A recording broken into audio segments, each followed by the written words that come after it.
decrépito, no, que es un subcrépito, que es un estridor, que es un sibilante. Entonces, es quizás por ese lado un poco complicado y que, bueno, va a requerir muchísima práctica de por medio para poder identificar los ruidos pulmonares adecuadamente. En cuanto, bueno, vamos a ver los aspectos más básicos sobre la semiología del sistema respiratorio. El principal quizás que nos orienta hacia un problema respiratorio es la disnea, la dificultad respiratoria. Entonces, es un tema así un poquito amplio, no comparado con los anteriores que hemos visto, pero bueno, vamos a tratar de sacarle todo el provecho a la presentación, ¿no? Recalcarles también, por favor, que como va a ser una presentación que va a tocar el tema de ruidos respiratorios, hacerles hincapié en que por favor escuchen la presentación con audífonos, porque si no lo hacen con audífonos no van a poder distinguir la parte que tiene los ruidos respiratorios, que solo son audibles con audífonos por los tonos que manejan. Con esa pequeña introducción y con las recomendaciones realizadas, bueno, no nos toca nada más que empezar la presentación. Bueno, como toda parte de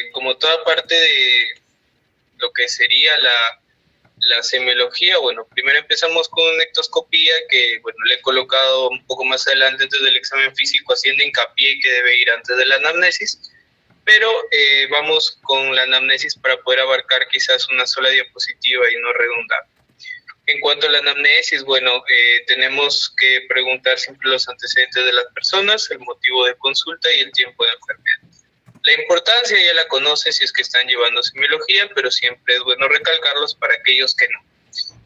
En cuanto a los antecedentes, obviamente nos van a guiar más o menos hacia qué persona nos estamos encontrando, ¿no? Tenemos los antecedentes familiares, que pueden ser antecedentes familiares en este caso de trastornos respiratorios, en el caso del asma, por ejemplo, familiares que sean asmáticos, alérgicos, ¿no? Que puedan haber por ahí componente genético que haga que se predisponga a la atopía del paciente. En antecedentes personales, de la misma forma, ha sido hospitalizado por algún cuadro respiratorio alguna vez, el tipo de antibióticos que ha tomado, porque es muy importante para saber si es que podemos plantear un plan terapéutico con ciertos antibióticos que se utilizan para neumonía adquirida en la comunidad versus otros que se utilizan para la neumonía intrahospitalaria, que puede ser que no funcionen, producto de que el paciente ha tenido problemas respiratorios a repetición y entonces no le va a hacer nada, ¿no? La exposición profesional, que quizás es una de las causas principales, bien, de trastornos respiratorios en adultos, junto con el tabaco, obviamente, por eso los coloco aquí. Y es importante recalcar alguna de estas enfermedades ocupacionales, ha sido pregunta también de NAM en algunas ocasiones, sobre todo, la exposición al carbón, que se llama antracosis, que causa a larga data enfisema y enfermedad pulmonar obstructiva crónica, y la exposición al asbesto, que de forma crónica causa cáncer de pulmón, ¿sí? Como podemos ver aquí, enfermedad maligna producto de exposición al asbesto, ¿sí? Y también ocasiona fibrosis pulmonar. Otras enfermedades que se van a cruzar por ahí quizás cuando lleven infectología, el pulmón del criador de aves principalmente y el pulmón de la malta, aunque aquí no es muy común. Hay otro también que es el trabajador de la malta, y también hay el trabajador del whisky, ¿no? Y finalmente, pues, el asma, que es más que predisponer de la actividad a la que se realiza, el asma tiene un componente en cuanto a los antecedentes personales, una historia de atopía, ya sea atopía dentro de la persona o atopía a nivel de la familia. El motivo de consulta, que generalmente es el síntoma principal, ¿no? Como te puedo colocar aquí, no es importante porque nos permite elaborar un diagnóstico sindrómico y un diagnóstico orientado al problema, porque muchas veces es imposible plantear un síndrome con los datos que puedas tener en primer nivel de atención, y simplemente es darle un tratamiento orientado al problema hasta que salgan los análisis, hasta que se haga la radiografía, la ecografía o el cultivo, etcétera, etcétera. Entonces, nos permite ayudarnos como o en primer nivel de atención en una sala de urgencias, un diagnóstico orientado al problema, ¿no? Y cuando ya se tiene todo, se arma el diagnóstico sindrómico. Aquí tenemos 4 de las principales causas que motivan a las personas a atenderse por problemas respiratorios. La principal siempre va a ser dificultad respiratoria, ya sea una disnea que puede ser de origen cardíaco o puede ser de origen pulmonar, o puede ser de origen pulmonar cardíaco, como en el caso del cor pulmonale, ¿no? Que quizás cuando lleven cardio, cuando lleven neumo lo van a ver, si es que aún no lo llevan, o si lo han llevado, bueno, entenderán de qué estoy hablando. Entonces, es quizás uno de los motivos de consulta más comunes con respecto al sistema respiratorio, ¿no? Llega el paciente y dice, doctor, no puedo respirar, siento el pecho pesado, he bajado las escaleras, me he cansado, me agito rápido, etcétera, etcétera, etcétera. El dolor torácico también es otra causa común de consulta médica, el dolor torácico. Este dolor torácico también puede tener un origen cardíaco, puede tener un origen respiratorio, puede tener hasta incluso, hay personas que tienen una epigastralgia por pirosis, que luego, bueno, hace enfermedad por reflujo gastroesofágico y hace que el dolor, ese dolor tipo hincada, ese dolor tipo ardor, se propicie por todo el tórax y por cercanía con las fibras nerviosas, entonces se hace un dolor torácico, ¿no? De origen esofágico. Pero acá estamos centrándonos en lo que sería el dolor de tipo, dolor torácico de tipo respiratorio, ¿no? Es un dolor similar al tipo cardíaco porque también es opresivo, ¿no? Pero no es tan agudo como el dolor cardíaco. Luego tenemos la tos también, y el hecho de la tos es bastante común verlo con los pacientes, por ejemplo, que dicen, doctor, tengo una tos, no se me va la tos, llevo 2 semanas con tos, y bueno, generalmente pues no, hasta 15 días se dice que una tos podría durar, ¿no? Algunos dicen 15, otros dicen 21 días, o sea, hasta 3 semanas. Una tos luego de un cuadro respiratorio es normal tenerla, ya sea por irritación, ya sea por exceso en las secreciones, ¿no? Y ya si se prolonga más de 15 días y bueno, ya tiene otros síntomas sistémicos asociados, entonces ya nos hace pensar en otra cosa.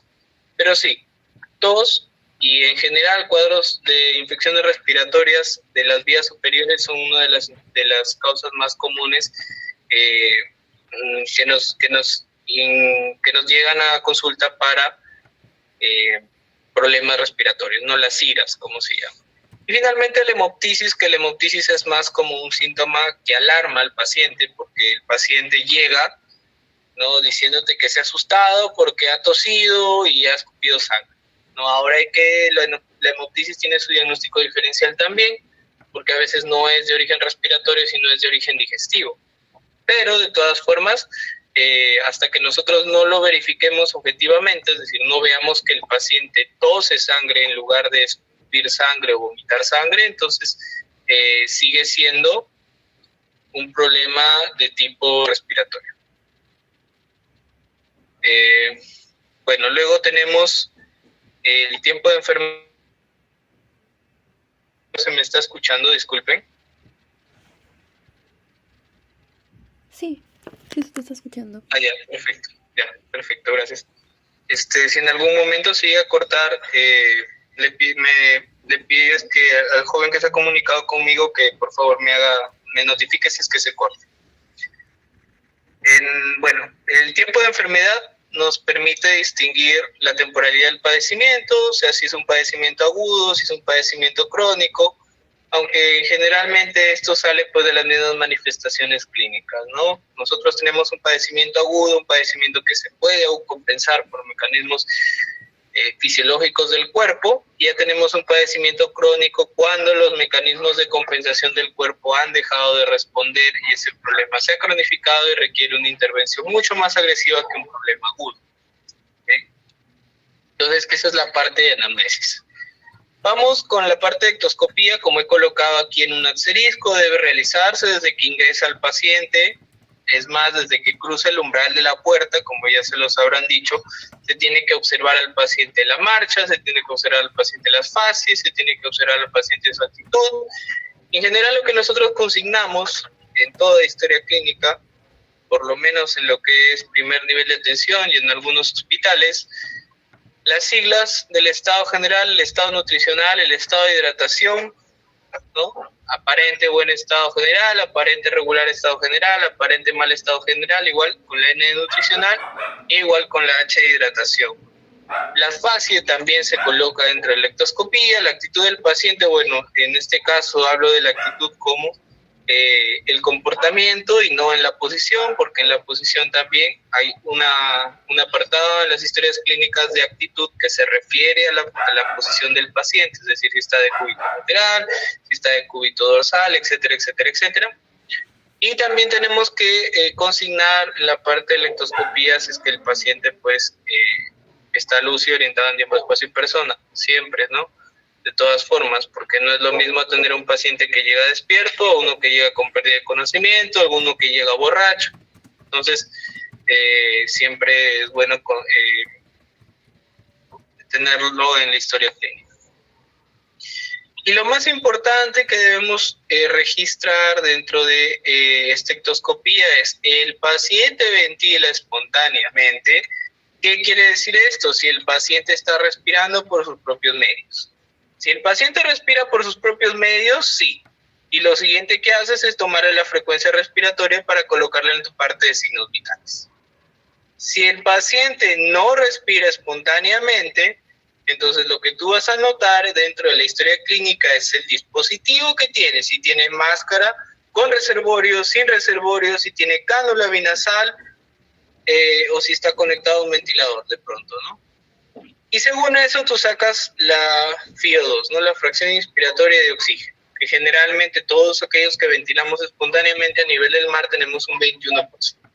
Y según el dispositivo que se va usando, va cambiando el FiO2, ¿no? Esos son temas que van a ver dentro de el área de neumología, pero como estamos haciendo semiología respiratoria, es importante conocer alguno de estos temas. Luego vamos al examen físico. El examen físico del sistema respiratorio no debería solo centrarse en la parte de tórax. Bien, vamos a ver aquí algunas manifestaciones del examen físico en cuanto a periferia, ¿sí? Que nos pueden guiar hacia una etiología de una enfermedad respiratoria.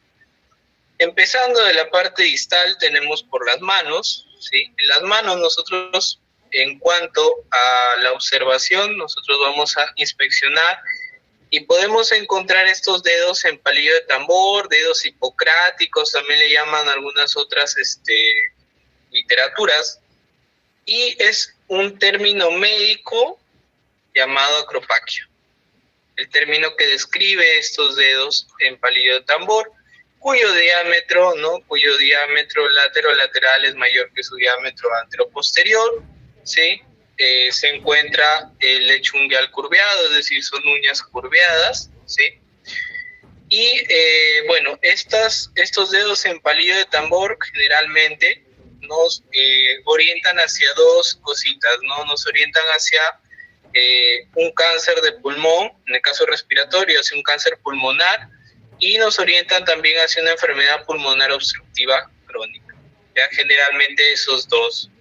Tenemos también por aquí en el cuadro, por ejemplo, ¿no? Bueno, los tumores, ya sean benignos o malignos. Tenemos enfermedad pulmonar intersticial. Tenemos sepsis, que bueno, puede ser un hallazgo incidental. Comunicación arteriovenosa también, porque está relacionado a problemas cardíacos. Y otra manifestación, otra entidad nosológica en la cual se encuentran estos dedos en palillo de tambor, suele ser en la cirrosis hepática. Es muy común encontrarlo en pacientes con cirrosis hepática, ¿no? Entonces, por ahí desde la parte de las manos nos puede orientar. Ahora, que es un hallazgo exclusivo o muy sensible, no realmente, porque hay pacientes que son ancianos que tienen dedos en palillo de tambor, o puede ser por la genética, que sus diámetros son así y no se correlacionan, entonces puede ser un paciente que los tenga y esté completamente sano, ¿sí? Pero si llega a consultar a alguien con una dificultad respiratoria y otros síntomas respiratorios asociados, si tú le encuentras dedos en palillo de tambor, ni modo, pues vas a pensar en tu EPOC o vas a pensar en algún tumor de cáncer o hasta en una sarcoidosis puedes estar pensando, ¿no? Un padecimiento ya sea a nivel respiratorio o como vimos a la parte digestiva en cuanto a la cirrosis hepática. También tenemos las discromías. Estas discromías nos son muy útiles cuando nosotros queremos preguntar al paciente si es que tiene el hábito de fumar y sospechamos que sí lo tiene porque observamos los dientes, por ejemplo, amarillos, ¿no? O de paso quizás hemos visto al paciente o hemos visto registro en la historia clínica de que tiene el hábito de fumar, entonces nos sirve para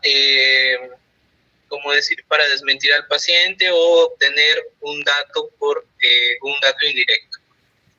Entonces, como había mencionado o me olvidé de mencionarles anteriormente, cuando nosotros preguntamos por los hábitos con el tabaco o con fumar otro tipo de sustancias, pero la principal siempre va a ser el cigarrillo, nosotros preguntamos cantidad y frecuencia, porque nos importa conocer el índice de tabaco, ¿no?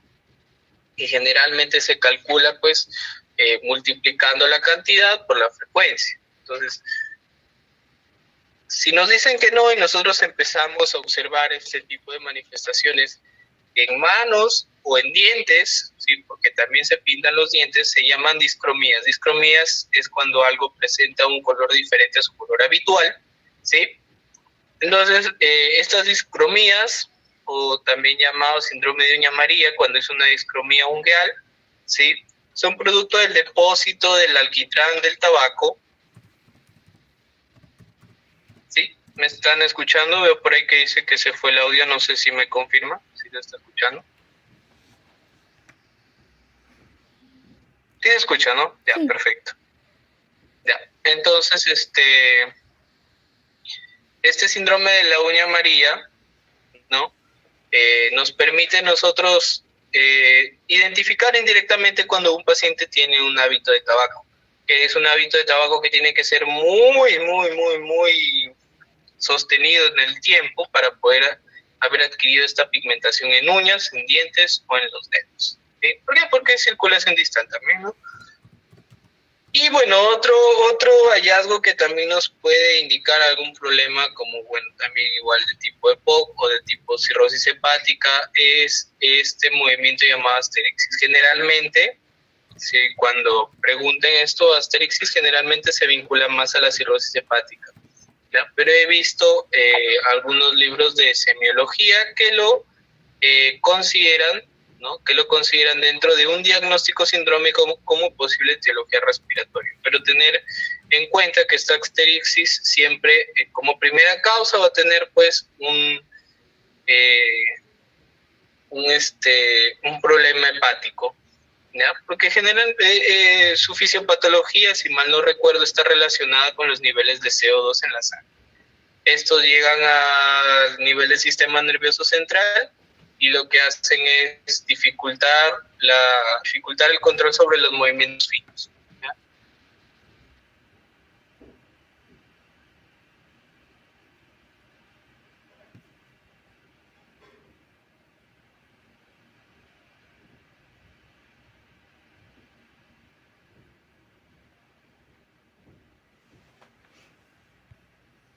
Si mal no recuerdo. Lo que hace es volver nuevamente el temblor, ¿no? Es un temblor involuntario que parece cesar, no subes la mano, o sea, la pones sobre su palma y regresa, ¿no? Eso es la asterixis o el aleteo distal o el aleteo digital, también le llaman algunos, que también nos orienta con respecto a las manos. Con respecto al cuello, sí, hay dos cositas que debemos tener en cuenta en el cuello, ¿sí? La principal es la ingurgitación yugular o el aumento de la presión venosa central, que lo van a encontrar así también, aumento de la presión venosa central, que es un hallazgo mucho más específico, porque la ingurgitación yugular puede tener un problema, puede ser más de un problema cardíaco, ¿no? Pero generalmente se va a deber a la obstrucción de la vena cava superior, que va a ocasionar que haya un aumento en la presión venosa central, y esto se observa, como les he colocado abajo, en la EPOC, pero en una EPOC que ha cronificado tanto que ya ha ocasionado una condición que se llama cor pulmonare, o que también se le conoce como enfermedad cardíaco-pulmonar, ¿ya? Entonces, aparte de la EPOC, también en el neumotórax atención, ¿por qué? Porque en el neumotórax atención se van a presionar los vasos que están cerca del corazón.